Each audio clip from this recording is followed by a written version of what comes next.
ប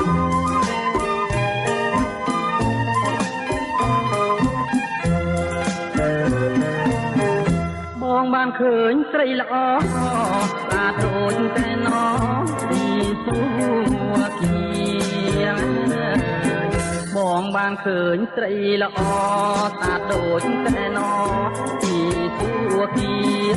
កើតក្តីប្រទើពាត់អត់គុណណានីចង់បានគង់ងារអករួមប្រាណ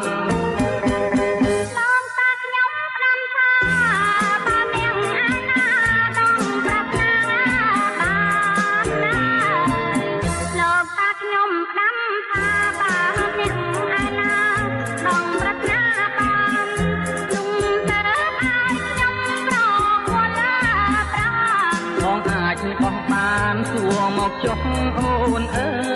យសូមប្រាប់បងចាំស្ដាប់ស្រីគូប្រុងចាំណាត្រង់ត្រាណា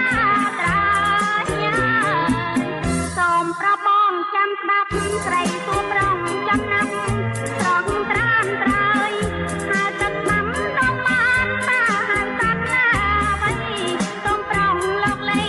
ឆ្លើយប្រាប់ណាបងសូមឆ្លើយប្រាប់ពងងារសត្វនោះគឺសត្វទាណានួនល្អបងសូមឆ្លើយប្រាប់ពងងារសត្វនោះគឺសត្វទាណានួនល្អតើតែឈ្មោះបេញញីណាតងបងទើបហែដាំដងថងណាអូន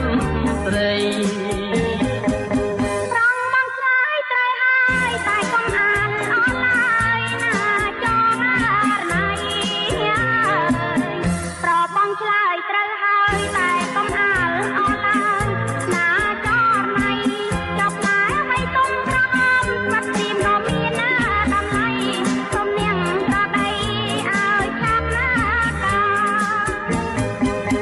ផ្លែនោះហៅផ្លែទន្លាប់រៀមសូមឆ្លើយប្រាប់កែវកននេះថា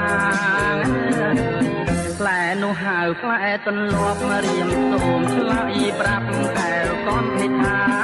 ផ្លែវាទុំក្រហមដូចពណ៌ជី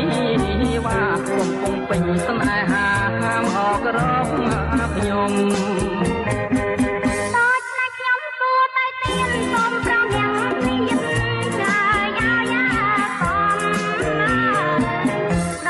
ខ្ញុំសួរទៅទៀនសូមប្រងញាក់រៀនឆ្លើយឲ្យបងឆ្លើយអ្វីដល់ត្រង់តែមួយឆ្លើយប្រាប់ណាខ្ញុំឆ្លើយប្រាប់ឲ្យសុំប្តេជ្ញាផ្ដាំផ្លែនោះគឺផ្លែចេកស្រីស្រស់ល្អឯងស្ដាប់ឲ្យច្បាស់ផ្លែនោះគឺផ្លែចេកស្រីស្រស់ល្អឯងស្ដាប់ឲ្យច្បាស់អូនចូលចិត្តចេកឬបានប្រឹងសួរណាស់បើចូលចិត្តប្រាប់ឲ្យច្បាស់បងរកឲ្យស្រីបានចង់អ្វីទៅព្រាននារីព្រាននេះមកពីទីណាប្រងណាប្រាណា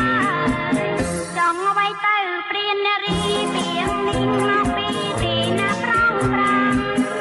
សូមនាងលោកលីឆ្លើយឲ្យតាមបាននាងឆ្លើយមិនបានសូមរត់ពាន់បានទេពីងថាព្រាននារីពីងនេះមកពីនារីស្រីពីងថាព្រាននារីពីងនេះមកពីនារីស្រីធ្វើឲ្យបងខ្លាចខ្លួនជាព្រានណាថ្លៃចង់បាននារីស្រីជាគូស្នេហ៍